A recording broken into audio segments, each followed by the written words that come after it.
So simple point कहना चाह रहे हैं, एयर मास, एयर कॉलम की जो कैरेक्टरिस्टिक्स है फंडामेंटल, चाहे वो टेम्परेचर है चाहे वो मॉइस्चर है, उसका सोर्स क्या है? Surface of the earth. Thermal zone याद आ रहा है? थर्मल जोन सबको याद आ रहा है? With increase in sign of latitude, temperature decreases, and when I take up that into account, we have created 5 thermal zones. 5 क्यों बोलते हैं? एक टॉरिड या ट्रॉपिकल, 2 टेम्परेट और 2 फ्रिजिड। टॉरिड तो कंबाइन है ना, बस हाईलाइट कर रहे हैं, इसलिए लैटिट्यूड मैप को सिलेक्ट किया है ताकि हमारा क्लैरिटी ऑफ अंडरस्टैंडिंग आराम से आ जाए।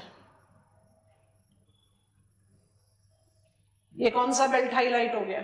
टॉरिड। टॉरिड माने वार्म, तो हम यहां पर दोनों नाम लिख देते हैं, यहां लिख दे रहे हैं टॉरिड। टॉरिड बोलो या ट्रॉपिकल बोलो, दोनों नाम सही है, ठीक है। और साथ में लिख दे रहे हैं वार्म। एयर मास के कौन कौन से कैरेक्टरिस्टिक्स होते हैं? एक होता है टेम्परेचर, एक होता है मॉइस्चर, ये वार्म है, ठीक। अच्छा, नेक्स्ट लैटिट्यूड को पिकअप करके फटाफट से उसकी कैरेक्टरिस्टिक्स भी आउटलाइन कर देते हैं। 30 to 60 हो जाएगा मॉडरेट टेम्परेचर, मॉडरेट हो गया टेम्परेट, और 60 to 90 हो गया cold, frigid. Come on virtual class, give me go ahead, mirror in southern hemisphere, ठीक हो गया, परफेक्ट। अच्छा, अब ये सोचते हैं टेम्परेचर एनोमली को रिकॉल करो,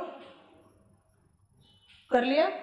हमने कुछ सैंपल्स लिए थे, उन्हीं सैंपल्स को रिपीट कर लेते हैं। हमने सैंपल 1 लिया था इंडिया, साथ में लिया था अरेबियन सी, दूसरा सैंपल लिया था साइबेरिया, साथ में लिया था सी ऑफ कोस्ट, याद आ गया?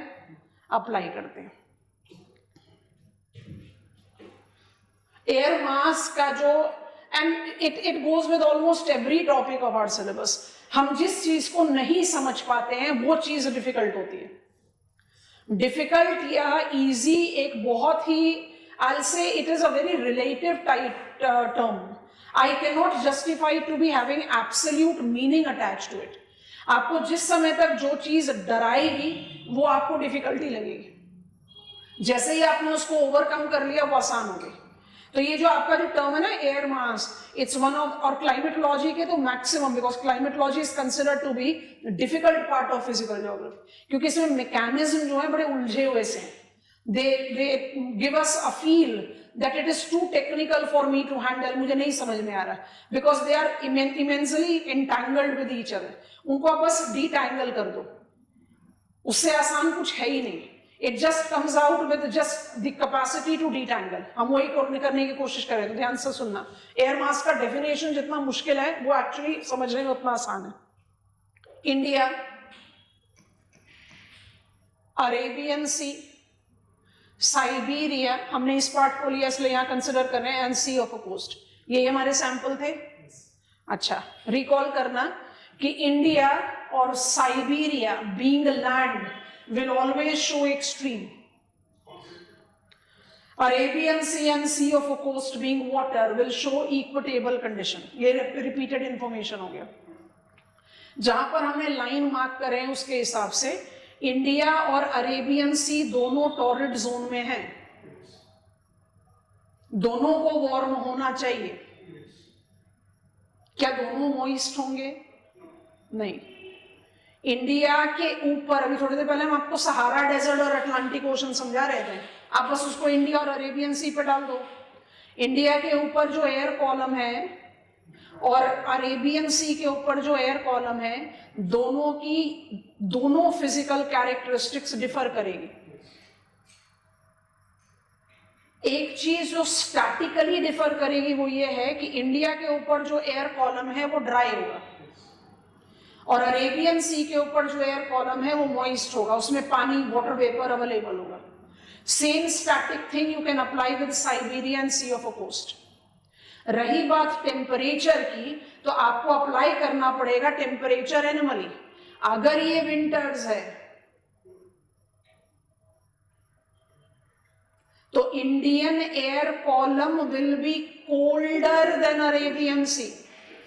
अगर ये समर्स है तो Indian air column will be warmer than Arabian sea. आपको बात समझ में आ गया? But any case, which type of air column is there over India? Warm, dry. जल्दी जल्दी से गो अहेड दो। वार्म क्यों? टॉर्रिड जोन में। ड्राई क्यों? कॉन्टिनेंट है। Which type of air column will be there over Arabian C? Warm. 2022 का question को पहले रीड कर रहे हैं। रिलेशनशिप को समझाने से पहले एयर मासेस का पता होना जरूरी है ना, तो first we are reading this. With suitable examples, describe the impact of movement of air masses on weather and winds in different parts of the continent. With example, impact define करना है of movement of air masses. Air masses अपने source region में, अच्छा अब ये term को पकड़ो, source region बोलो या सोर्स एरिया बोलो, what is meant by source region? आपने एयर मास, बिल्कुल सही, आपने एयर मास की डेफिनेशन में कहा it should be homogeneous in terms of temperature and moisture. Temperature और मॉइस्चर का सोर्स क्या है? सरफेस ऑफ द अर्थ है। सो जहां से उसने ये कैरेक्टरिस्टिक्स अटेन किया वो उसका सोर्स एरिया है। चलो इस क्वेश्चन का आंसर दो। Source region is the region of origin of the air mass. My question is, on the map of world, do you think that there can be some location where air masses cannot evolve? Himalayan Cordilleras. अब बोलोगे ऐसा क्यों? Because with every height there is a different temperature. जब surface पर ही stability या homogeneity नहीं है, तो वो air column को कैसे homogeneity दे पाएगा? Are you getting it? So there is thus the distinction between air masses. हमने कहा air masses are divides of troposphere. तो क्या हिमालयाज के ऊपर ट्रोपोस्फेयर नहीं है? है। Divides of troposphere which is homogeneous in its temperature and moisture. Homogeneity एक ऐसा टर्म है जो आपके एयर मास के डेफिनेशन में 110% आना चाहिए। Every location on the face of the earth, be it ocean, be it land, be it desert, any location can be the potential source area. Excuse me, can be the potential source area for air masses. Only location that fails to qualify as source region for air mass is Cordilleras. Table land नहीं, plateau नहीं, क्योंकि plateau तो एक height के बाद एक stability दे देगा ना, माउंटेन्स नहीं देते। और माउंटेन को आप एयर मास के साथ तभी इन्फ्लुएंस में डालोगे जब आप कॉर्डिलेरास की बात करो, not one range, something that is extensive, elaborate. So barring the exception of cordilleras, rest all can be source region. और प्रिंसिपल सोर्स रीजन्स को आप कैसे डिवाइड करते हो? ट्रॉपिकल, पोलर, मरीटाइम, कॉन्टिनेंटल, जो 4 मेजर एयर मास हो गए। Question कह रहा है मूवमेंट, सोर्स एरिया से एयर मास मूव करते हैं, मूवमेंट है, सोर्स एरिया से एयर मासेस मूव करते हैं। This movement makes them the thermal engines. Movement किसकी वजह से होता है? Largely because of planetary winds, and this movement tends to modify air mass while inducing weather effect into the advected area. अब समझाने की कोशिश करें मैप के साथ। वर्ल्ड मैप अपने सामने खोलो, नहीं वर्ल्ड मैप से बढ़िया है मैप ऑफ नॉर्थ अमेरिका खोलो अपने सामने। खोल लिया? हम वर्ल्ड मैप से शुरू कर रहे हैं, फिर हम अब इसको मैप ऑफ नॉर्थ अमेरिका में चले जाएंगे। अब आप लैटिट्यूडनली पिकअप करके देखेंगे, you are taking up latitudinal dimension and you are taking up air masses. तो पहले जस्ट मार्क करके फिर रिमूव आउट करेंगे, कंसंट्रेट करेंगे नॉर्थ अमेरिका पर। 49 डिग्रीज लैटिट्यूड, आपको 2-3 बार समझा दिया, is related to international boundary between Canada and United States of America. बस उस लॉजिक को अप्लाई करो। कनाडा पर मेरे पास कॉन्टिनेंटल पोलर एयर मास होना चाहिए, है ना? आपके सामने नॉर्थ अमेरिका का मैप खुला है, आप उसी को खोल के रखो। बिल्कुल इसी लैटिट्यूड पर, कंसंट्रेट ऑल ऑफ यू है, बिल्कुल इसी लैटिट्यूड पर, हम लैटिट्यूड चेंज नहीं कर रहे, बिल्कुल इसी लैटिट्यूड पर साइबेरिया में भी आपके पास कॉन्टिनेंटल पोलर एयर मास होगा, है ना? मानसी आपके क्वेश्चन का आंसर दे देते हैं। साइबेरिया में कॉन्टिनेंटल पोलर एयर मास है, कनाडा में कॉन्टिनेंटल पोलर एयर मास है, बट यूरोप में this is Ural mountain, this is Caspian sea, और इन्हीं दोनों को हम रफली boundary between Europe and Asia बोलते हैं। You can also add Ural river, वो छोटी सी नदी है, तो यूरल माउंटेन्स वहीं से सोर्स्ड है Ural river, Ural mountain, Ural river and Caspian sea is considered to be boundary between Europe and Asia. तो यूरोप जो है वो इक्वेटेबल क्लाइमेट का बहुत अच्छा उदाहरण है। You will be surprised to know that when I talk about the developed countries or European countries, आप स्विट्जरलैंड में जाइए, आप जर्मनी में, आप फ्रांस में, आप यूनाइटेड किंगडम में, the mega towns there do not have AC culture, नहीं है उनके पास। उनका अर्बन स्टैब्लिशमेंट में AC रिलेटेड फिटिंग है ही नहीं। क्यों नहीं है? क्योंकि यूरोप आइडियली हमेशा से ही जाना गया फॉर फेवरेबल इक्वेटेबल कंडीशन है हायर लैटिट्यूड में। इसका जो ईस्टर्न काउंटर पार्ट है, अगर आप यहाँ एग्जाम्पल है, this is my French and German area, आप इसी के कंपैटिबिलिटी में इधर आ गए। ये वाला आपका एरिया है जिसको आप मंचूरिया बोलते हो चाइना में, ये दोनों एकदम सेम लैटिट्यूड पर है। मंचूरिया की विंटर्स एकदम ग्रिम हो जाती है, बहुत ठंडी फ्रीजिंग विंटर्स, और उसी लैटिट्यूड पर फ्रांस और जर्मनी में ऐसा कुछ नहीं होता। क्यों नहीं होता? Because they are in the influence of warm oceanic current जिसका नाम है नॉर्थ अटलांटिक ड्रिफ्ट। आप बोलोगे ओशियानिक करंट कोस्ट पर असर डालेगी, डालनी भी चाहिए। ये पूरे यूरोप पर कैसे असर डाल रही है? क्योंकि इस ओशियानिक करंट के साथ आपके पास कौन सा इन्फ्लुएंस और आता है? आपके पास आता है कंसिस्टेंट ऑन शोर वेस्टर्लीज, ये विंड्स है। आप बोलोगे विंड्स तो फिर मुझे applicable United States of America में भी मिलनी चाहिए। उस विंड की इफेक्टिविटी ज्यादा इसलिए होती है क्योंकि सारे के सारे माउंटेन्स जो हैं वो साउथ की तरफ अलाइंड है। यूरोप के जितने यंग माउंटेन्स हैं वो सब साउथ में अलाइंड है ऐसे, और विंड के पैसेज को बिल्कुल ब्लॉक नहीं कर पा रहे। अगर वो ऐसे अलाइंड होते तो विंड की इफेक्टिविटी को ब्लॉक करते, और यूरोप का जो इक्वेटेबल क्लाइमेट है वो सिर्फ कोस्टल एरिया पर रहता, पूरे यूरोप पर नहीं हो पाता। Now what we are experiencing in Europe, heat wave condition, extreme weather, flood, drought, that is all change of climate. ठीक है, चलिए अब दोबारा इसको रिमूव आउट करके जो हमारा रिक्वायरमेंट है उसको प्लॉट करें। So here is my continental polar Canadian air mass, here is my continental polar Siberian air mass. At the same latitude I don't have such air mass here, reason it is more equatable. आप इसको उस cold level का justify नहीं कर सकते। अब हमें movement को इमेजिन करना है। मूवमेंट को इमेजिन करते समय दो चीजें ध्यान में रखना है। कॉन्टिनेंटल पोलर एयर मास कनाडियन आपके मैप पर आप कंसंट्रेट करेंगे, एंड अगर मैं इंटरनेशनल बॉर्डर ड्रॉ कर दूं, यहाँ पर बहुत रफली ही कर दूं, फिर भी 49 डिग्रीज नॉर्थ, आप यूनाइटेड स्टेट्स ऑफ अमेरिका में आ गए। एयर मास का नाम बताओ। कॉन्टिनेंटल ट्रॉपिकल, यही होगा ना। और साइबेरिया से अगर आप चाइना की तरफ आ जाओगे तो कॉन्टिनेंटल ट्रॉपिकल, यही एयर मास होना चाहिए, है ना। लोअर लैटिट्यूड पर हो, लैंड पर हो, क्योंकि हमारे पास तो दो ही है रेंज, वन पोलर है, वन ट्रॉपिकल है। Canadian air mass thermal zones shift, थोड़ा सा एड ऑन कर रहे हैं, ध्यान से सुनेंगे, बात समझेंगे, फिर वो मूवमेंट समझ में आ जाएगी। अगर थर्मल और ज्योग्राफिकल इक्वेटर साथ हैं, I am going very slow, note करते जाना, समझ में व्यू कर पा रहे हो तो हम आगे बढ़ेंगे। अगर थर्मल और ज्योग्राफिकल इक्वेटर साथ में, मतलब हम इक्विनॉक्स के कंडीशन को जज कर रहे हैं, तो आप ये वाला पोजीशन देख लो। अगर apparent shift of sun towards north हुआ, अगर apparent shift of sun towards north हुआ, नॉर्दर्न हेमिस्फीयर्स में समर्स है, तो जो कनाडा का कनाडियन पोलर एयर मास है तो बहुत ज्यादा श्रिंक कर जाएगा टुवर्ड्स नॉर्थ, है ना। अब इसका उल्टा अप्लाई करो। If it is apparent shift of sun towards south,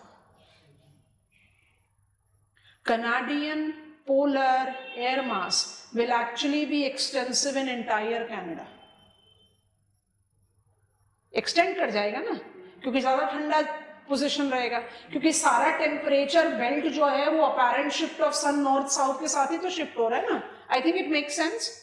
so am I sounding correct if I say that continental polar Canadian, Siberian बाद में ऐड करते हैं, that continental polar Canadian air mass will be most extensive during winters. Virtual class, you have to give me go ahead. लगभग पूरा Canada continental polar air mass होना चाहिए. और अगर समर्स होगा तो कनाडियन कॉन्टिनेंटल पोलर एयर मास 60 degree के north में रहेगा, मतलब आधा कनाडा कंपैरेटिवली वार्मर रहेगा. आई थिंक इट मेक सेंस. ठीक है. अच्छा, हम इस पार्ट को जूम कर रहे हैं क्योंकि ये जो है ना सबसे पॉपुलर एग्जाम्पल है, सबसे ज्यादा पढ़ा जाने वाला एग्जाम्पल है, इसलिए आपको कहा कि आप इस मैप को अपने सामने रखो और इस मैप के सामने रखकर अपने आप को जज कराने की कोशिश करो. जूम कर दिया है, नॉर्थ अमेरिका के मैप पर है. नॉर्थ अमेरिका के मैप पर हम विंटर कंडीशन को डील अप कर रहे हैं. तो विंटर कंडीशन को डील अप, साइबेरिया हम अलग से, हमने आपके आंसर में भी एक स्पेसिफिक केस फैक्टर डाला है Siberia because of the important outbreak effectivity जो हम ऐड करेंगे with change of climate eventually as we proceed with our syllabus. तो ये मेरा Canadian continental polar air mass है. ये हमारा विंटर सीजन है नॉर्दर्न हेमिस्फीयर में. During winter season Canadian continental polar air mass tends to have southward extension. ये extension है. ये एक्सटेंशन क्यों है हमने आपको समझा दिया.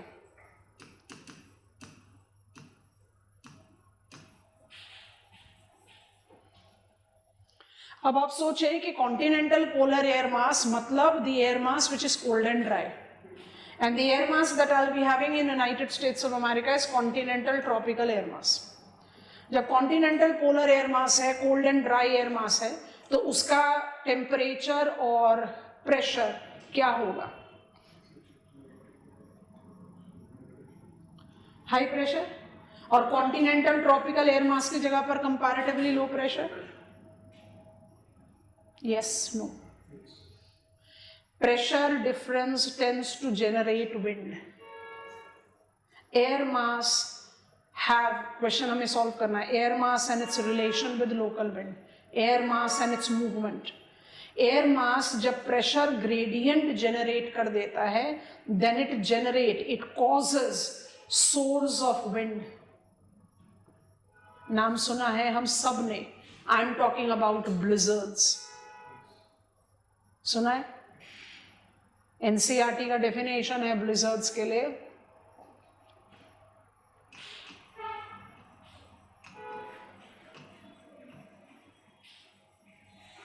कोल्ड पोलर विंड्स, और पोलर विंड्स को हम जरा बोल्डली अंडरलाइन कर देते हैं, अकम्पनीड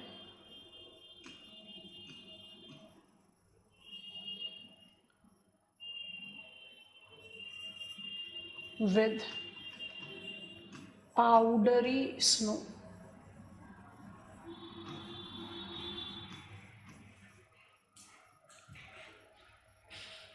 इसको आप पोलर विंड क्यों कह रहे हैं? Because it is generated due to pressure difference between southward extended continental polar Canadian air mass and relatively low pressure developed by continental tropical air mass. अब ये क्या करेगा? ये cold air mass से sourced wind है जो इतना major winter effect डालता है that almost entire United States of America, which is almost, ये वाले जो plains है United States of America के, याद आ रहा है हमने इनको पिकअप किया था अपने सैम्पलिंग में. ये कोस्टल प्लेन्स है, Mississippi, Missouri delta, Florida peninsula. इसका लैटिट्यूड जज करो, बिल्कुल नॉर्दर्न प्लेन्स ऑफ इंडिया के साथ है. मैप ऑफ वर्ल्ड पर आओ, मैप ऑफ वर्ल्ड पर आओ. हम अभी नहीं स्क्रॉल बैक करेंगे, जो कुछ लिखा हट जाएगा. आगे सीधा पेंसिल पकड़ो अपने हाथ में, सीधा पेंसिल पकड़ो, और जैसे हम बार बार ट्रैवल कर रहे हैं, आप इस लोकेशन फ्लोरिडा पेनिनसुला से सीधे चले जाओ मैप ऑफ इंडिया पर. आपको दिख रहा है आप गंगा प्लेन्स में पहुंच गए हो, सेम लैटिट्यूड पर हो. गंगा प्लेन्स में उतने ग्रिम विंटर्स नहीं होते, जितने ग्रिम विंटर्स मुझे फ्लोरिडा पेनिनसुला और मिसिसिपी मिसोरी डेल्टा रीजन में देखने को मिलते हैं, क्यों? आउटब्रेक, ब्लिजर्ड्स, कोई बैरियर नहीं है, कोई माउंटेन नहीं है। इंडिया में ऐसा क्यों नहीं होता? क्योंकि हिमालयाज है। तो जब आप मूवमेंट ऑफ एयर मासेस की बात करते हो ना, तो मूवमेंट का रिलेशन एक्सटेंशन ऑफ एयर मास से भी होता है और प्लैनेटरी विंड का इफेक्ट भी होता है। अब प्लैनेटरी विंड का इफेक्ट को अप्लाई करना है तो थोड़ा ध्यान से सुनना, फिर अपने आप, क्योंकि हमारे क्वेश्चन में मूवमेंट, हमारे क्वेश्चन में लोकल विंड, तो हम दोनों चीजों को अप्लाई कर रहे हैं। यहां तक समझ में आ गया? एक एक्सटेंशन, एक सोर्स ऑफ लोकल विंड। अब ये लोकल विंड को कोल्ड पोलर विंड क्यों बोल रहे हैं? Because it is source from the extension of Canadian continental polar air मास। सवाल उठता है, क्या कुछ इसी तरह का डेवलपमेंट मुझे साइबेरियन एयर मास से भी मिलता है? आंसर है यस। आंसर है यस। जो यहां पर ब्लिजर्ड्स हैं वो साइबेरिया में कहे जाते हैं पुरगास।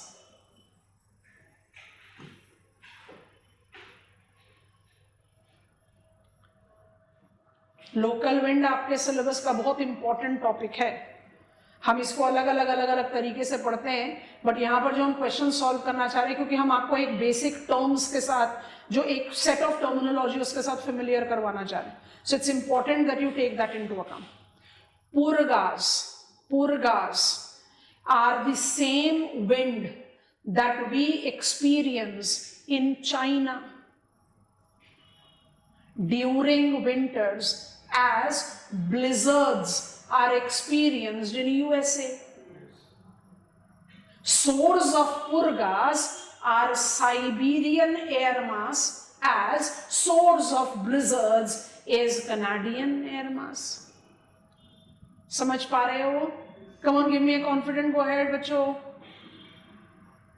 है ना? आप क्या करो, मैप ऑफ एशिया थोड़ी देर के लिए खोलो अपने सामने। हम भी map of Asia as physiography खोल रहे हैं, क्योंकि ये चीज समझना बहुत जरूरी है। ठीक, हटा दिया इसको। फिजियोग्राफिक मैप ऑफ एशिया पर आ गए, क्योंकि मुझे चाहिए, माउंटेन्स चाहिए, इसलिए फिजियोग्राफिक मैप लिया। ठीक, अच्छा, साइबेरिया क्या है? साइबेरिया जो यूरल माउंटेन के ईस्ट में, पॉलिटिकल मैप का सपोर्ट ले लो, पूरा का पूरा नदर्न एशिया जो है वो साइबेरिया है। और साइबेरिया, पॉलिटिकल मैप पर जाओ, साइबेरिया इज रशिया, है ना? तो जो एशियाटिक पार्ट ऑफ रशिया है उसको साइबेरिया बोलते हैं या साइबेरियन रशिया बोलते हैं, दोनों तरीके से सही है। ठीक, अब जरा यहाँ कंसंट्रेट करो और ओवरलैप करते जाना अपने स्कूल एटलस में। कुछ लिखो मत अभी अपने स्कूल एटलस में, as gradually we'll be comfortable, we'll be adding on this in our school atlases. अब अप्लाई करो, थोड़ा समझो। हमने आपको कनाडियन केस बताया, यहाँ पर हमने जानबूझकर मैप ऑफ रिलीफ फीचर लिया है क्योंकि हमें प्रूफ करना है। अब ये सारा मेरा साइबेरियन रीजन है, यहाँ पर मेरा सोर्स है कॉन्टिनेंटल पोलर एयर मास का। जब विंटर्स होगी तो ये भी तो एक्सटेंड करेगा ही साउथ में, तो ये भी एक्सटेंड कर रहा है। और ये जो हमारा एक्सटेंशन है ना, इसको हमने बना दिया डॉटेड ब्लैक लाइन। डॉटेड क्यों बनाया? क्योंकि ये इतनी आराम से एक्सटेंड नहीं कर पाएगा। क्यों नहीं कर पाएगा? सारे माउंटेन रेंजेस के नाम अभी याद नहीं रखने, बट फिर भी आप जरा ध्यान से देखो, हमने यहां तक आपको समझा रखा है। ये पामीर है, ये कुनलुन शान है, या पढ़ चुके हो? ये हिमालयास है, ये सिंटैक्सिकल बेल्ट अराकन योमा है, याद आ रहा है? ये तिब्बतन प्लेट्यू है, ये सब आप पढ़ चुके हैं। अब इसके थोड़े से नॉर्थ में जाओ, अपने फिजिकल मैप पर रहना, अपने फिजिकल मैप पर रहो। आपको यहां दिखाई दे रहा है Altai mountains, Tian Shan mountains दिख रहा है। पामीर के नॉर्थ में चलते चले जाओ, यहां पर आपको दिखाई दे, it's a quite extensive mountain range, so you should notice it. Are you noticing Stalnov and Verkhoyansk mountains? ये सब कौन से माउंटेन हम पढ़ेंगे? वर्खोयांस्क बड़ा इंपॉर्टेंट है, तो छोड़ नहीं सकते उसको।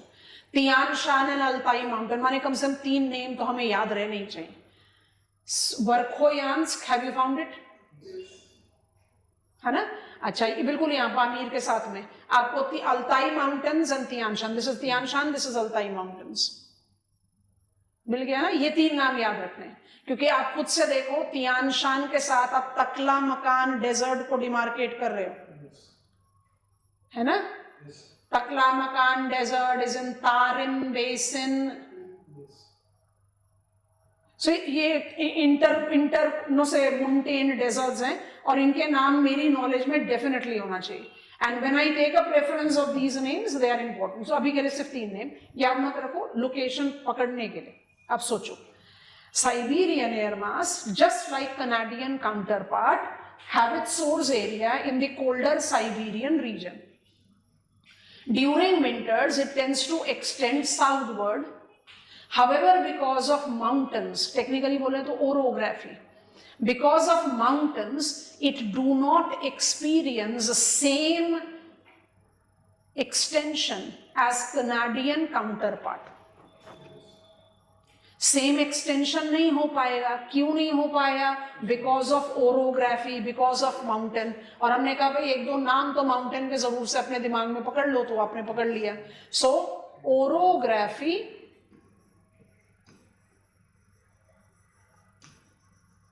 restricts southern extension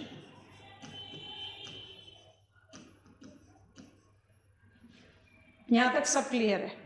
आप खुद से सोचो, अगर ओरोग्राफी ने सदर्न एक्सटेंशन को रिस्ट्रिक्ट कर दिया तो उस रिस्ट्रिक्शन का आउटकम क्या होगा?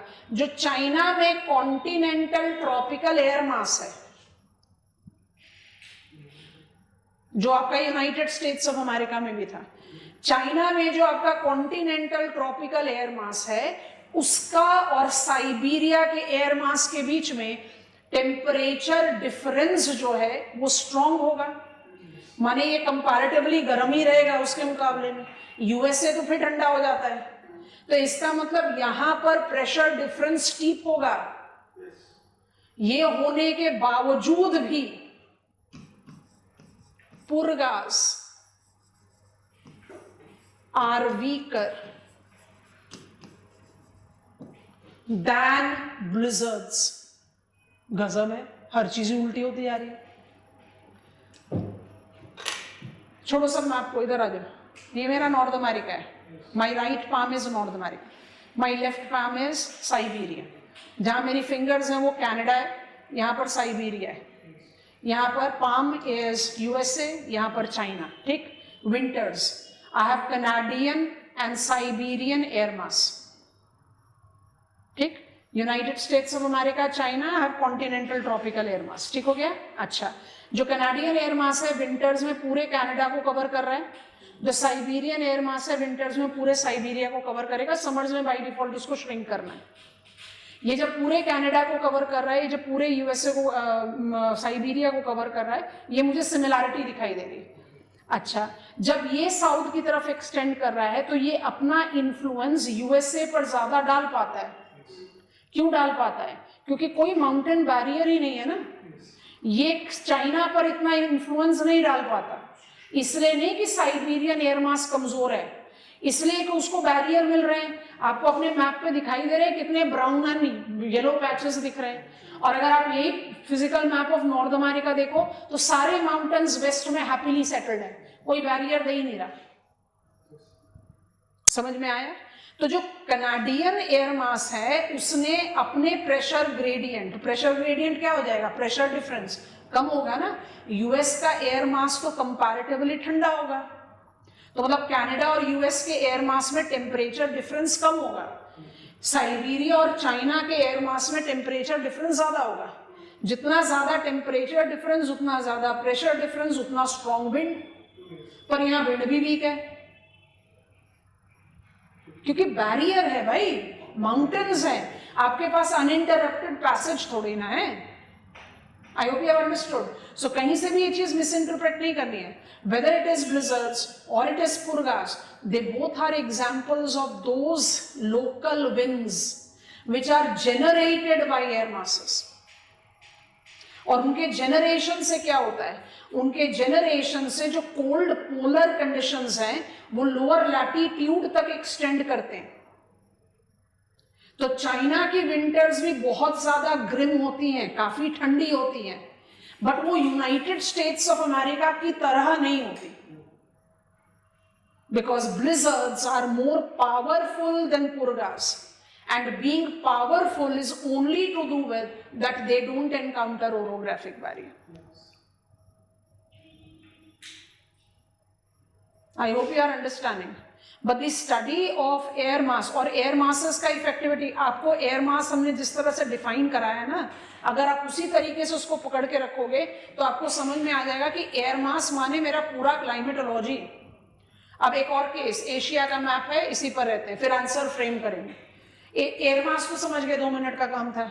4 मेजर एयर मास भी समझ गए, आराम से मैप पर प्लॉट भी कर दिया है ना। अब आप उसकी weather effectivity, local wind movement, इन सबको जज कर रहे हो, तो कैसे करोगे, सोचो जरा। इंडिया पर दोनों कंडीशन क्रिएट करेंगे। विंटर्स है, winters, India will have continental tropical air मास। क्यों? हाई प्रेशर रहेगा, सबसाइडिंग एयर कॉलम रहेगा, वो कोल्ड और ड्राई कंडीशन डेवलप कर लेगा। हाई प्रेशर है तो सरफेस विंड ऑफशोर रहेंगी, तो कोई इफेक्टिविटी नहीं है, ड्राई कंडीशंस रहेगा। ठीक है, तो हमने यहाँ लिखा है, हम यहाँ लिख देते हैं, continental tropical will be winters, of course over India, हम इंडिया कंडीशन ले रहे हैं, क्रिएटिंग ड्राई कंडीशन। ठीक, ये एरो हटाना है हमको, तो हम दोबारा से इन पॉइंटर्स को लिख देते हैं। ये कॉन्टिनेंटल ट्रॉपिकल एयर मास है। अरेबियन सी में कौन सा एयर मास होगा?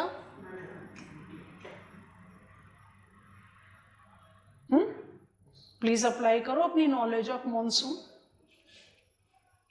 Continental tropical air mass will remain effective over India during winters, creating dry condition. Information दोबारा लिख रहे हैं क्योंकि पहला वाला मिटा दिया। अब समर्स में क्या हो जाएगा? समर्स में लैंड मास जो है वो गर्म हो जाएगा, गर्म हो जाएगा तो लो प्रेशर जनरेट कर देगा, लो प्रेशर जनरेट करेगा तो जो मरी टाइम ट्रॉपिकल एयर मास है, चाहे वो अरेबियन सी में है, चाहे वो बे ऑफ बंगाल में है, ये आपका सोमाली जेट और south east trade wind becoming south west monsoon से क्या होंगे? Maritime tropical air mass will advect on shore causing rain. ऐसा थोड़ी ना था कि maritime tropical air mass winters में नहीं थे, पर maritime tropical air mass winters में इफेक्टिव नहीं होते क्योंकि विंड तो लैंड से पानी की तरफ चल रही है। I hope you are getting it. So what determines movement of air mass? winds. Winds are generated by air mass, purgas, blizzards. Are you getting it? So they have got feedback relation. मेरी वजह से आप, आपकी वजह से मैं. It's a feedback equation. Are you getting it? हमने आपको एक केस बता दिया। अच्छा, जब आप बात करते हो साइबेरियन एयर मास, कनाडियन एयर मास, जिसमें आपका wind sourced by air mass का बड़ा अच्छा उदाहरण आता है, तो उसको मिस नहीं कर सकते थे। Movement of air masses is regulated by winds, prevailing winds. तो maritime tropical air mass of Arabian sea, bay of Bengal becomes effective during summers only because wind is on shore. जब विंड ऑफ शोर रहेगी तो air मास जो है आपका पानी की तरफ ही एक्सटेंडेड रहेगा, तो कोई थोड़ी ना बारिश वारिश कर पाएगा। एयर मास को आप लैंड पर एडवेक्ट कराओगे, ऑन शोर होगा, तभी तो बारिश करेगा। तो जो आपने मॉनसून पढ़ा वो भी एयर मास का ही सिनेरियो और कुछ नहीं है। ठीक है। अच्छा, I am opening one more map. I want to have it on physical map, so I'm opening another map जिसमें आप दोनों चीजों को जज आउट करेंगे। So it's world map। Movements को रिलेट करोगे और वेदर इफेक्टिविटी को रिलेट करोगे तो एक्चुअली जज करोगे कि एयर मासेस को हम सिर्फ डिले करते हैं अपने स्टडी में, ताकि हम थोड़े से ऐप्ट हो जाएं क्लाइमेट के सारे टर्म्स के साथ, सारे सिलेबस के साथ। पूरा का पूरा study of climate and weather mechanism is air mass, nothing else. अब एक और केस जस्टिफाई कर रहे हैं, ठीक है। लैटिट्यूड मैप नहीं है, हम लैटिट्यूड्स बना रहे हैं क्योंकि हमें एक पॉइंट प्रूफ करना है। We have taken not very defined learning, but we have taken learning of planetary winds, tricellular meridional circulation हम आपको समझा चुके हैं। तो उसी सेल का कैरेक्टरिस्टिक्स को रिकॉल करते हैं और जज करते हैं। मुझे ये वाला लोकेशन चाहिए तो I just concentrate there, so I know that equator is somewhere here and in that continuity हम 30 डिग्रीज लैटिट्यूड को मार्क कर देते हैं, फिर 60 डिग्रीज लैटिट्यूड को मार्क कर देते हैं। हमारा काम यहीं तक ही है, हमें इससे ज्यादा चाहिए नहीं, ठीक। अब दोबारा से reminder of the air masses, आपका यहां पर है continental polar air mass, Canada में होना चाहिए, 60 डिग्रीज के बियॉन्ड होना चाहिए। लैटिट्यूड का वैल्यू लिख देते हैं, ये 60 डिग्रीज है, ये 30 डिग्रीज है, ये 0 डिग्रीज है। Torrid zone, temperate zone, frigid zone mark नहीं किया, ठीक। Canadian continental polar air mass frigid zone में, winters. Canadian continental polar air mass have extended. This extension has made it come into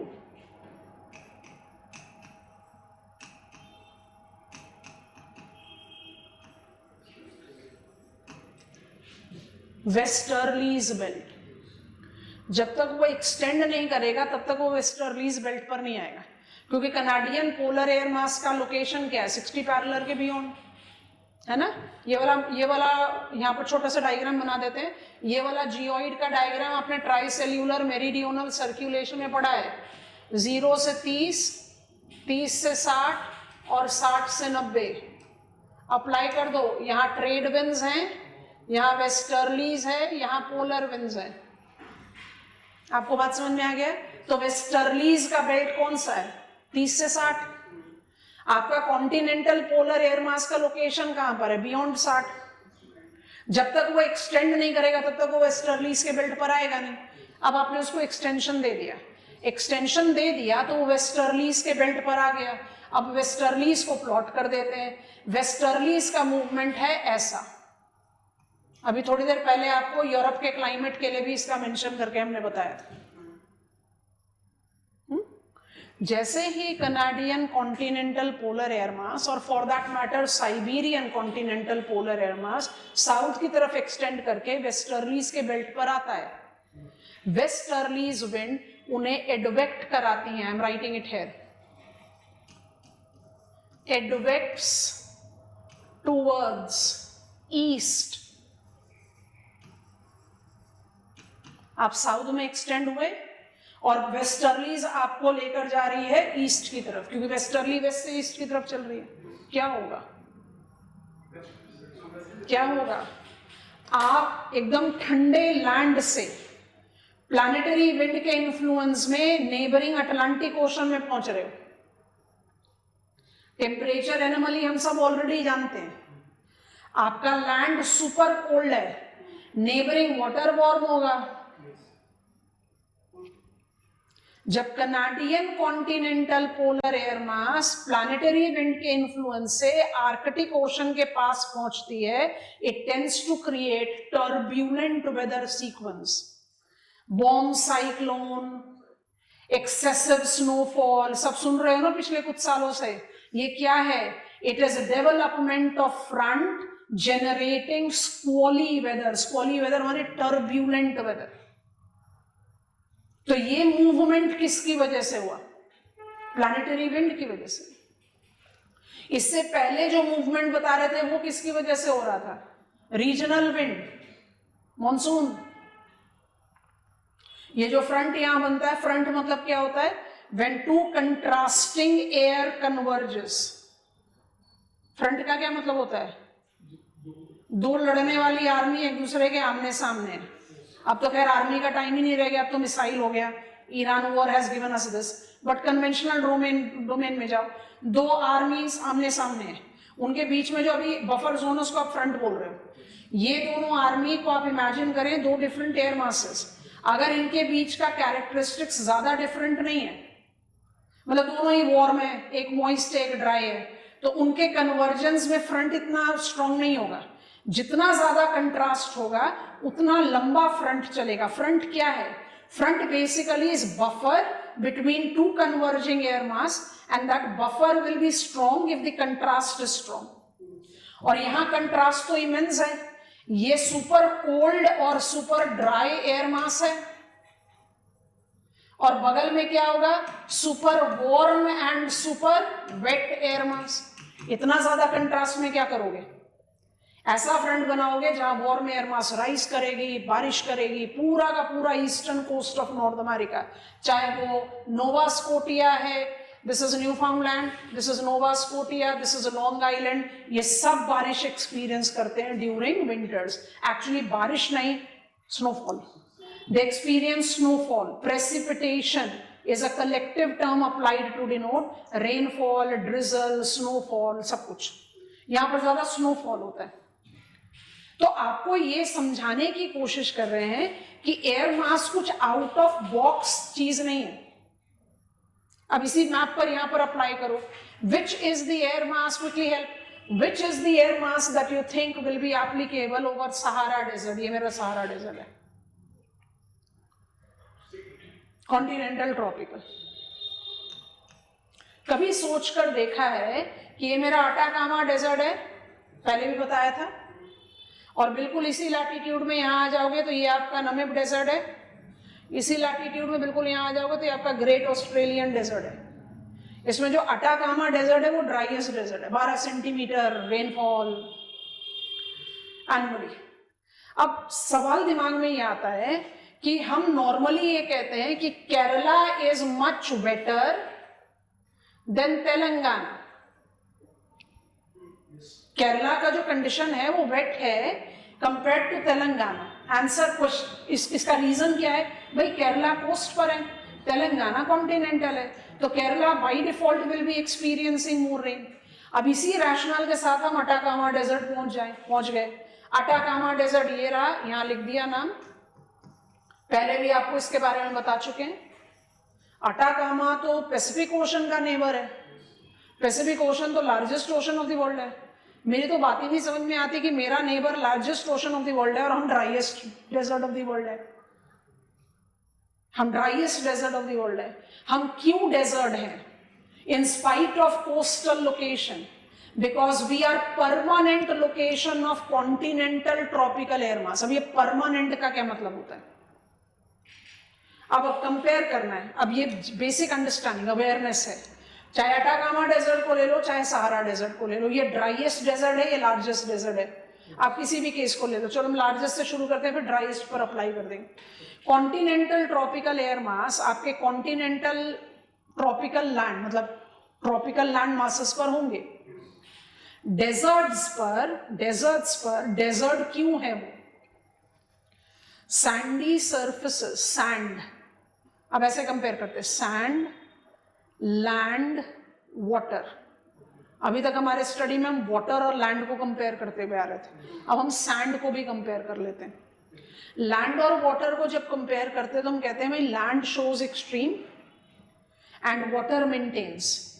अब अगर land desert है, Sandy है, तो sand जितनी तेजी से हीट अप होता है उतनी ही तेजी से कूल डाउन कर जाता है। ऐसा नहीं है कि सैंड हीट अप नहीं होता। Churu in Rajasthan during summers tends to have the highest records of temperature 52-55 degree Celsius. But night time में चूरू का टेम्परेचर बहुत आराम से 20-25-28 के रेंज में आता है। Reason, as soon as swiftly I heat up, same swiftly I cool down. Heat up is equal to low pressure. Cool down is equal to high pressure. Deserts are permanent locations of high pressure. इसका ये मतलब नहीं है that they don't develop low pressure. कई बार आपको already बता चुके, deserts are the locations which receives rainfall up to 50 centimetres.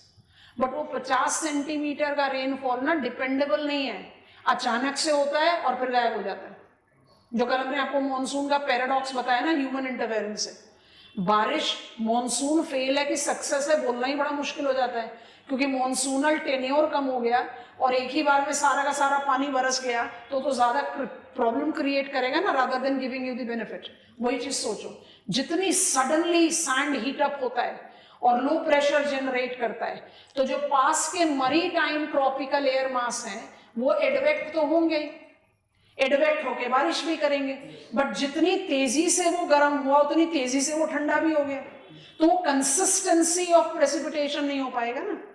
इसलिए हम क्या बोलते हैं, tropical deserts are permanent location of continental tropical air mass. Rainless नहीं है, बारिश होती है लेकिन वो बारिश डिपेंडेबल नहीं है। अब अटाकामा के साथ बस एक और कहानी जुड़ी हुई है। अटाकामा के शोर पर कोल्ड ओशियानिक करंट है, स्ट्रॉन्ग ट्रेड विंड है, ऑफ शोर मूवमेंट है, जिससे क्या होता है सरफेस वार्म वाटर और सरक जाता है और सब सरफेस कोल्ड वाटर आ जाता है, तो वो और ऐड कर देता है हाई प्रेशर। स्ट्रॉन्ग ऑफ शोर विंड्स रहती हैं, इसलिए वो ड्राइएस्ट डेजर्ट है। सहारा डेजर्ट में आपको कम से कम 50 सेंटीमीटर का रेनफॉल मिल जाएगा, बट अटाकामा में 12 सेंटीमीटर का ही मिलता है। और एक्चुअली ये कोल्ड करंट इन सब जगह पर है, आप कल पढ़ चुके हैं, चाहे वो नमिब डेजर्ट है ऑफ नमीबिया, चाहे वो ग्रेट ऑस्ट्रेलियन डेजर्ट है, इसके बहुत सारे नाम हैं, मतलब बहुत सारे सब डिवाइड है, great sandy desert, Victoria desert, Australian desert, ये सब कोल्ड करंट के साथ related. But Peruvian current is identified to be coldest of all east boundary current, इसलिए Atacama becomes the driest desert। So air masses की इफेक्टिविटीज को आप इस तरह से जस्टिफाई कर सकते हैं, बिल्कुल वैसे ही जैसे कॉन्टिनेंटल ट्रॉपिकल का परमानेंट लोकेशन ट्रॉपिकल डेजर्ट है, तो वैसे ही कॉन्टिनेंटल पोलर, यहां पर लिख दो कॉन्टिनेंटल पोलर, या आप इसको कॉन्टिनेंटल आर्कटिक बना दो जो हमने आपको मैप पर दिखाया, या ये आपका कॉन्टिनेंटल पोलर, ये क्या क्रिएट करेगा, perennial dry condition, cold dry polar deserts. क्योंकि दोनों क्वेश्चन का आंसर फ्रेम अलग रहेगा, तो हम आंसर फ्रेम क्रिएट करें जिसका हमने आपको मॉडल आंसर शेयर किया उसी के कंटेक्स्ट में कर रहे हैं, सारे पॉइंटर्स दिमाग में होने चाहिए and you will read it today. I just want to create out the frame for that. तो हम ये वाला क्वेश्चन सेलेक्ट कर रहे हैं, relationship between air masses and local winds. Air masses आपको समझा दिए, लोकल विंड और एयर मास को अगर इंट्रोडक्शन, मेरे आंसर का इंट्रोडक्शन कैसा होना चाहिए, air masses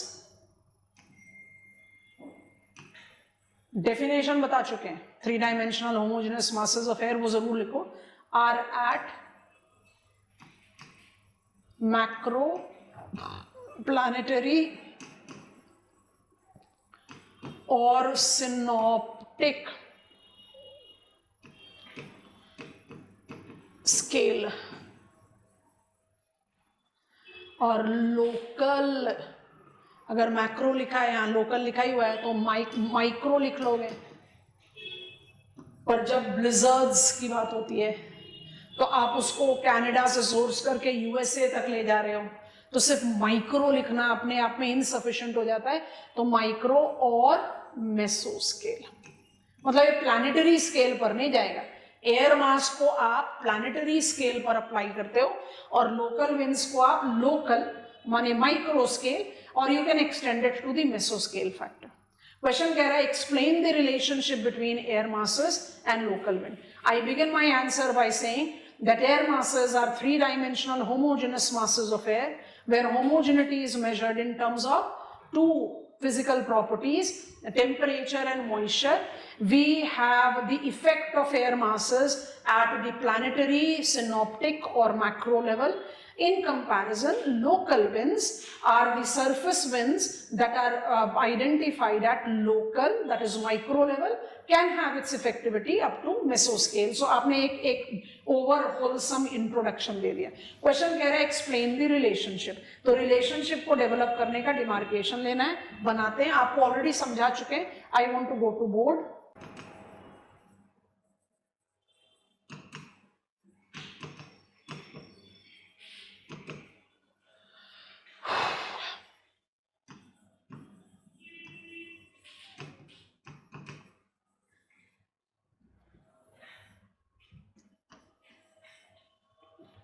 Relationship between air masses and local winds correlate to number 1,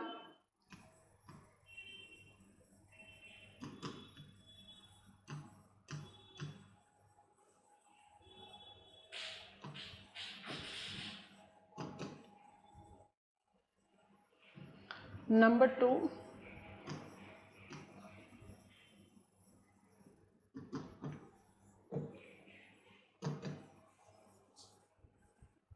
number 3,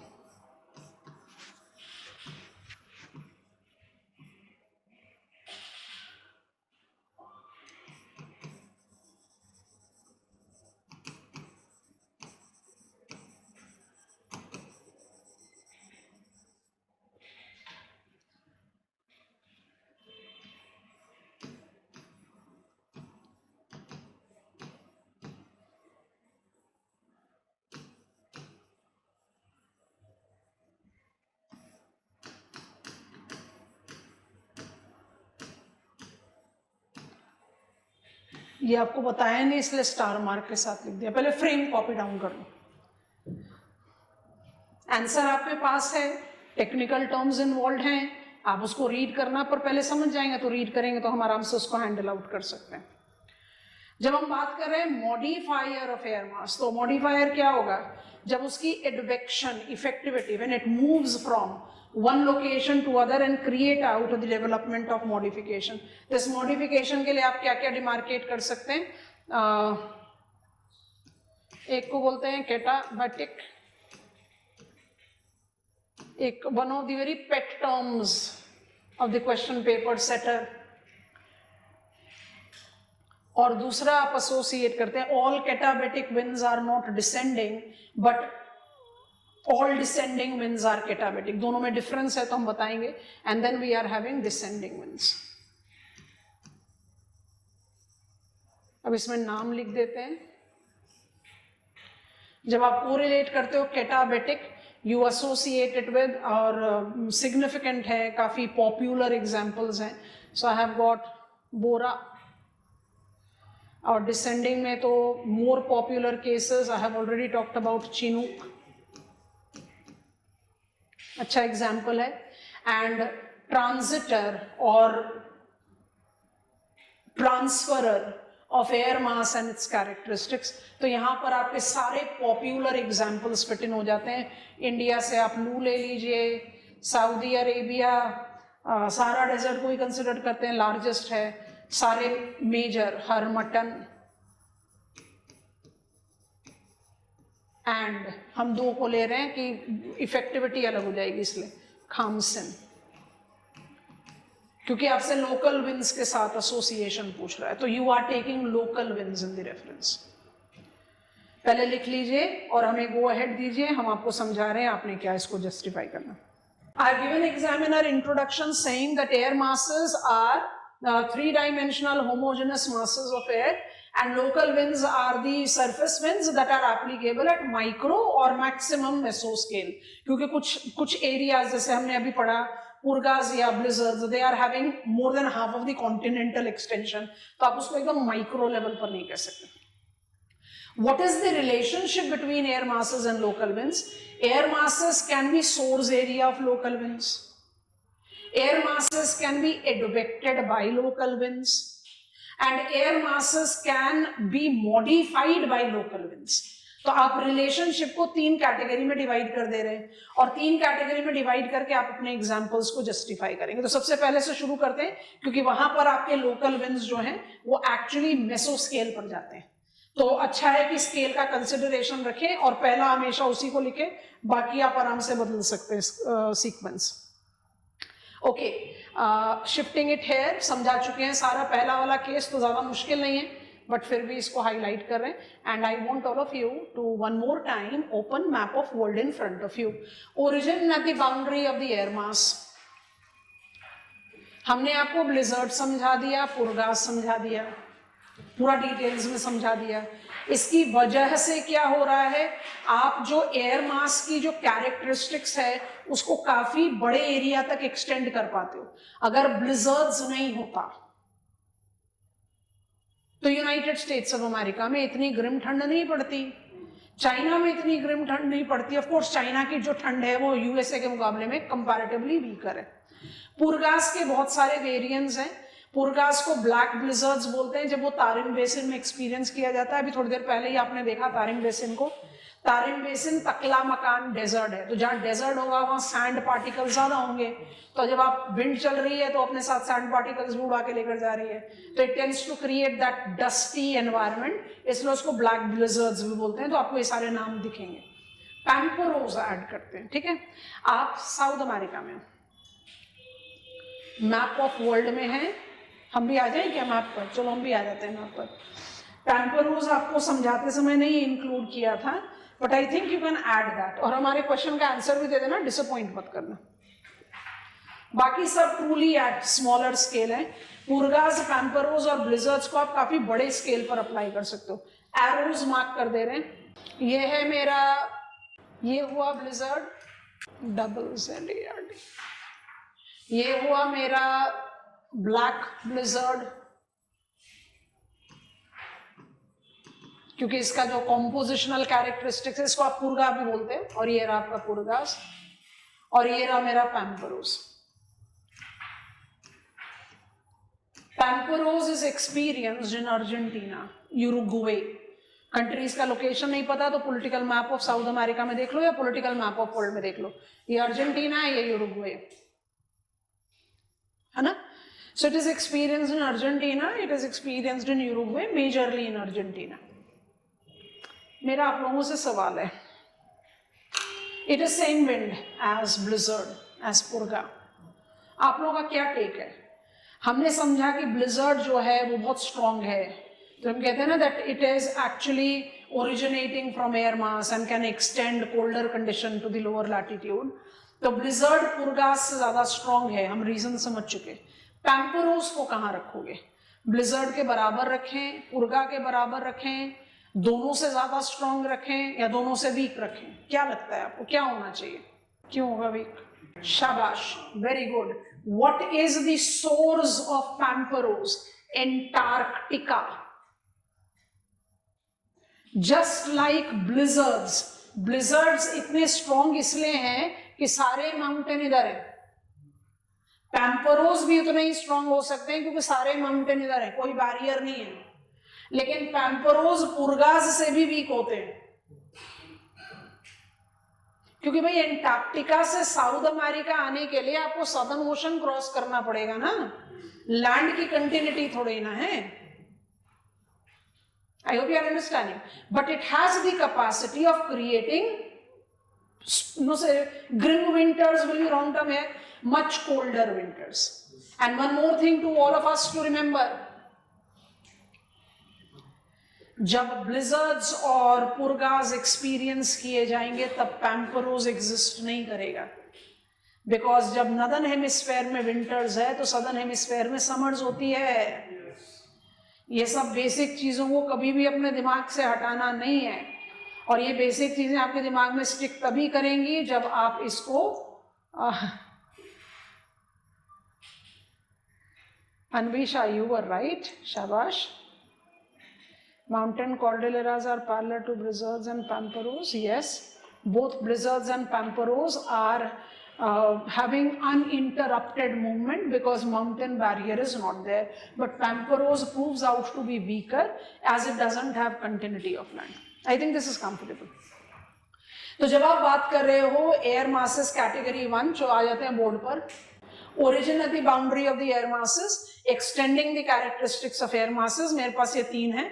wind और एयर मास, लोकल विंड और एयर मास का रिलेशन पूछ रहा है तो रिलेशन हो गया, these winds are sourced from the air masses and extends the characteristics of the air masses to the lower latitude and done. दूसरा कह रहे हैं modifier of the air masses, modifier of the air masses because it is making air mass advect. अब इस advection को समझने का एक सबसे इंपॉर्टेंट उदाहरण है, उसको जज करो। फिर से वापस एक बार मैप पर आ जाते हैं। यहाँ पर लोकल विंड्स का रेफरेंस ले रहे हो, इसलिए जो एग्जांपल हम समझाने की कोशिश कर रहे हैं वो रेलेवेंट नहीं है, बट समझने में मदद करेगा।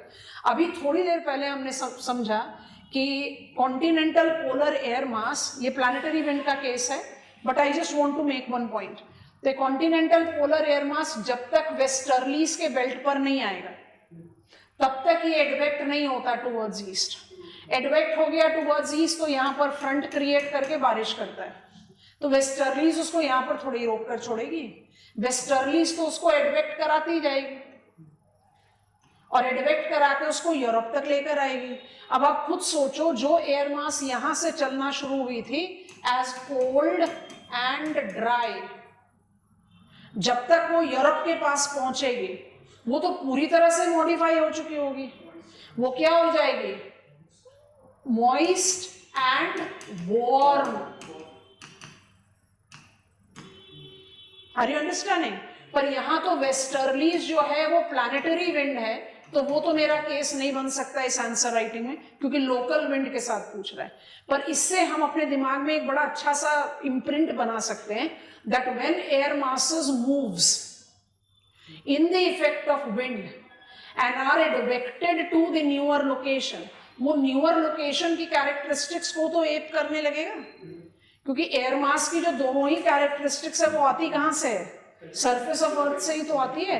आप नए एरिया में आओगे तो आप नए एरिया की कैरेक्टरिस्टिक्स को इम्बाइब कर लोगे, दैट इज द लॉजिक। ठीक है, तो जो मॉडिफिकेशन की हम बात कर रहे हैं उस मॉडिफिकेशन को आप कैसे अप्लाई कर रहे हैं? I am coming back to my board. आप समझ गए क्या पॉइंट है? So modifier of air mass में कैटाबेटिक और डिसेंडिंग दोनों लिया। तो जब किसी टेबल लैंड से, टेबल लैंड माने ज्यादा इलैबोरेटली हाइट से नहीं, क्योंकि फिर तो उसमें एडियाबैटिक वार्मिंग इफेक्ट आने लगेगा। I want to shift it here. Bora है, मिस्ट्रल है, they are very important wind that you should keep in your mind. चलिए, बोरा, मिस्ट्रल, ये किस तरीके के विंड हैं? ये कोल्ड और ड्राई विंड्स हैं। ये कहाँ एक्सपीरियंस की जाती हैं? सदर्न यूरोप में। इनका क्या फैक्टर होता है? जो प्लाट्यू टेबल लैंड रीजन से, आपको पहले ही बता दिया एक्सटेंसिव कॉर्डिलेरा सोर्स एरिया नहीं होते एयर मास के, तो जो टेबल लैंड है, प्लाट्यू रीजन है या अपलैंड्स हैं, वहां से जब ये लोकल विंड की वजह से या ग्रेविटी की वजह से डिसेंड करती हैं, so they come up with the cold conditions into comparatively low lying areas।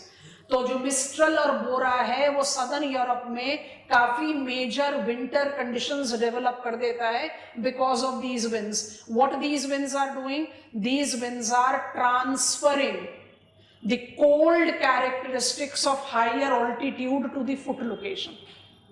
कैटाबेटिक, katabatic ये बड़ा इंटरेस्टिंग नाम है, अभी थोड़ी देर बाद समझा रहे हैं, पहले रिदम को पकड़ लेते हैं। डिसेंडिंग विंड क्या है? ये कुछ टेबल लैंड पर बनी हुई नहीं है। अगर आपने ये माउंटेन बैरियर दिया किसी भी विंड से मूव करती हुई एयर मास को, आपने उसका रास्ता में ऑब्स्ट्रक्शन क्रिएट किया, तो जैसे वो बैरियर खत्म होगा तो वो डिसेंड तो करेगी। इस तरह के माउंटेन्स पर you don't develop air masses. तो जब आप कैटाबेटिक बोलते हो तो gravity, you talk about certain specific time. जब आप डिसेंडिंग बोलते हो तो it is a consistent movement. अगर माउंटेन बैरियर नहीं होता तो एयर या एयर मास राइज नहीं करता। केरला में when we talk about Sahyadris, western Ghats, advancing monsoonal wind पहुंच रही है। केरला और कर्नाटका में it encounter southern hills and western Ghats, वहां पर उसको फोर्स कर देते हो आप राइज करने के लिए। तो मरी टाइम ट्रॉपिकल एयर मास जो राइज करेगी वो वेटर विंडवर्ड साइड क्रिएट कर देती है, और जब डिसेंड करेगी तो क्या एक्सपीरियंस करेगी? Adiabatic warming. आज क्लास के शुरू में ही समझा दिया था, chinook and foehn, snow eater. तो ये किस तरह की विंड है? ये एडियाबैटिकली वार्म्ड है एंड दस इट क्रिएट्स, ये वार्म्ड अप है, तो ये किस तरह की विंड हो जाएगी? ये वार्म एंड ड्राई है। डिसेंडिंग विंड अगर ठंडी जगह पर एक्सपीरियंस की जाए, कनाडा में चिनूक, स्विस एल्प्स में फोन, बहुत पॉपुलर नेम है, तो वंडरफुल, फेवरेबल, आइस मेल्ट करेगा, हैबिटेबिलिटी जनरेट करेगा।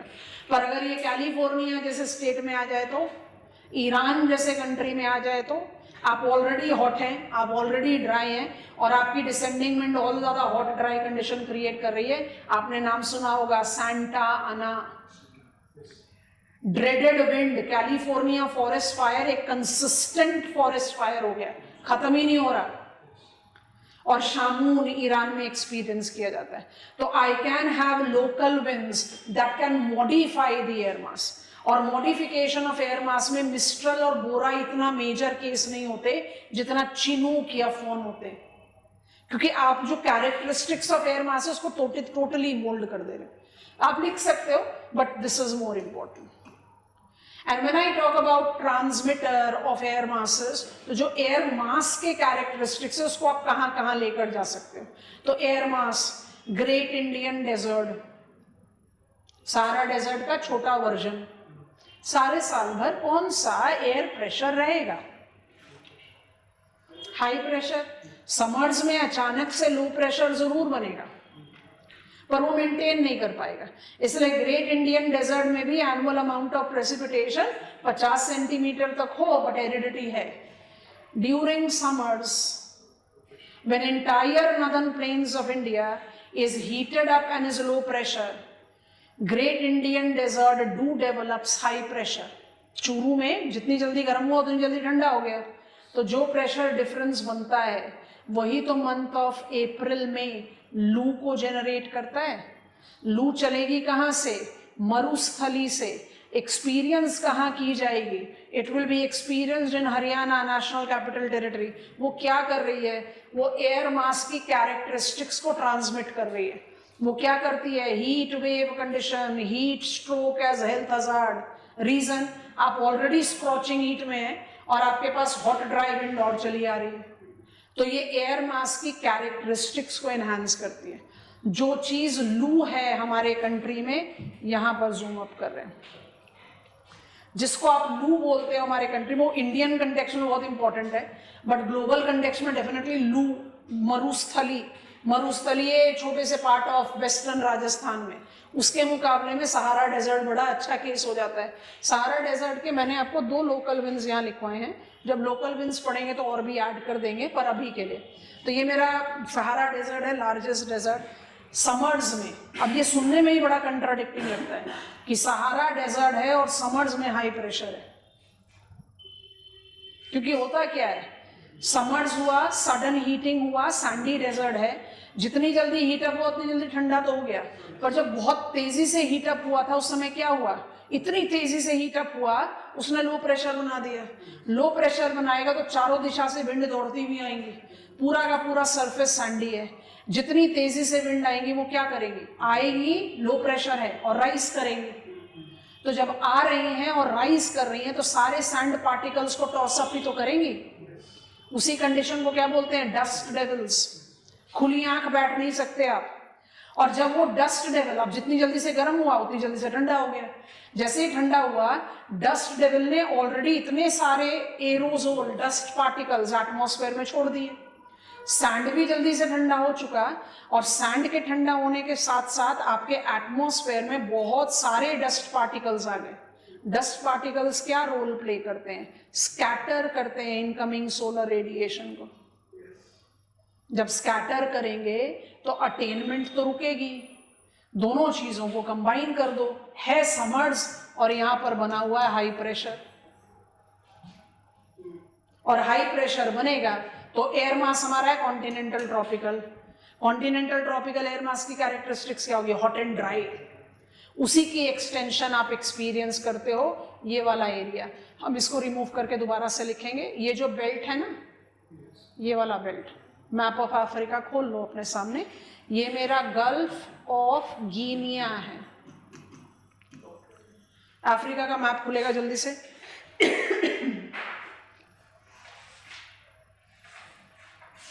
फिजिकल मैप देखो, आगे गल्फ ऑफ गिनिया दिख गया। गल्फ ऑफ गिनिया का जो नदन शोर है इसको हम बोलते हैं अपर गिनिया। नाम दिख रहा है? ये अपर उसी पॉइंट पर है जो हमारी गलती होती है ना, ऊपर नीचे ऊपर नीचे। रशिया इज ऊपर, वो ऊपर नहीं है बट उसी कंटेक्स्ट में नाम है नदन। इसको अपर गिनिया बोलते हैं और इसको लोअर गिनिया बोलते हैं। आपको नाम दिख रहा है? गिनिया का शोर लाइन। तो अपर गिनिया की कंट्रीज को देखो, कोट दी आइवरी, टोगो, बेनिन, घाना, नाइजीरिया, मिला? आपको दिख रहा है फिजिकल मैप में अपर गिनिया नाम लिखा? वर्चुअल क्लास कुछ भी गो हेड नहीं दे रहे हो? फिजिकल मैप में लिखा है अपर गिनिया, पॉलिटिकल मैप में कंट्रीज देख लो, ठीक है? अच्छा, ये मेरा सहारा डेजर्ट, और सहारा डेजर्ट में कॉन्टिनेंटल ट्रॉपिकल एयर मास। कॉन्टिनेंटल ट्रॉपिकल एयर मास का कैरेक्टरिस्टिक्स है hot and dry. Hot and dry का ट्रांसमिटर है, ये ट्रांसमिटर जो लोकल विंड है, इस लोकल विंड का नाम है हरमटन। आज देख लेना अपना एनसीईआरटी को खोलकर, हरमटन को अपर गिनिया में डॉक्टर विंड बोलते हैं। विंड और डॉक्टर, क्योंकि अपर गिनिया इक्वेटोरियल क्लाइमेट है। मैप आपके सामने है, देखो 10 degrees north, 10 degrees south equatorial climate होता है। कैसा कंडीशन होगा? जैसा आजकल हम एक्सपीरियंस कर रहे हैं ना इंडिया में, स्पेशली नदर्न प्लेन्स में, गर्मी भी बहुत है, पसीना भी बहुत आता है। इस तरह के वेदर को क्या बोलते हैं? When you have high temperature and high humidity, you perspire a lot. We call it oppressive weather. और इसी ऑपरेसिव वेदर को WMO, IMD ने नया नाम देना शुरू कर दिया है। क्या? Heat index, feel like temperature. जब टेम्परेचर हाई हो और ह्यूमिडिटी भी हाई हो, तो जो हमने अभी आपको समझा ना, होमियोस्टैटिस वी आर रेगुलेटर, कि हम पसीना निकाल कर क्या करेंगे, अपने बॉडी को कूल डाउन कर लेंगे। पर अगर ह्यूमिडिटी बहुत ज्यादा हाई होएगी तो it will be difficult for you to even perspire, sweating आप सूखेगा नहीं। That result into higher feel like temperature.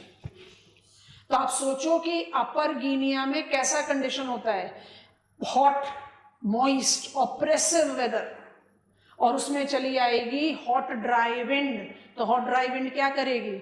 Moisture को इवेपोरेट कर देगी, फील लाइक टेम्परेचर को कम कर देगी।